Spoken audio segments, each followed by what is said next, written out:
Mr. Chairman, Mr. Barton. could I enter into a colloquy just on the schedule? Yes.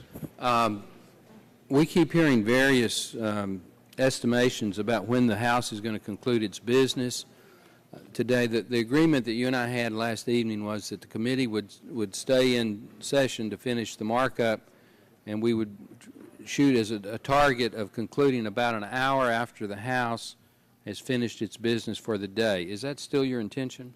That's still my intention. If we could do it earlier, that would be my preference. So if we're finished around the estimate that we've got an estimate between 4:30 and 7.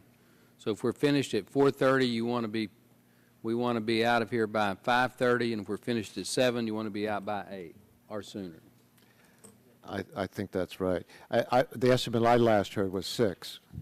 So if we finish at 6, then we want to be out by 7.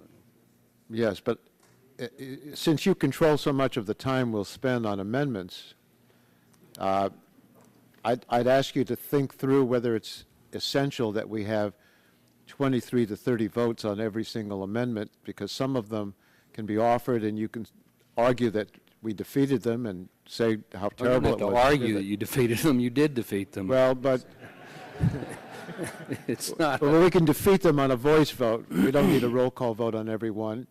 And well, we won't have 23 to 30 votes on every issue, I promise you. We've had substantial votes differences on these amendments. You're entitled to roll call votes, and the chair will protect that right.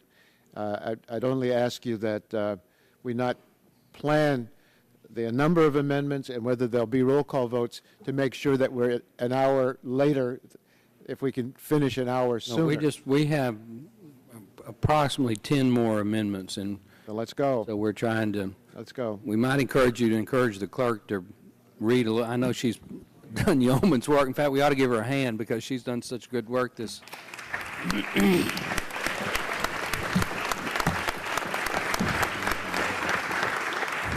That almost sounded like a backhanded compliment. No. It was not backhanded. She's done. What would you want us to encourage her to do? Get the speed reader in? Perhaps.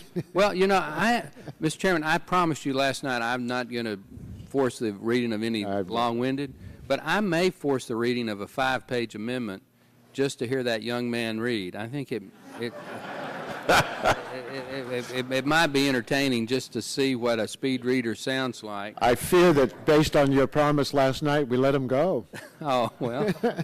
But I'm not sure if that's the case. Anyway, we just want to, we are working very diligently on our side to make sure that we meet your timeline request. I thank you very much for that.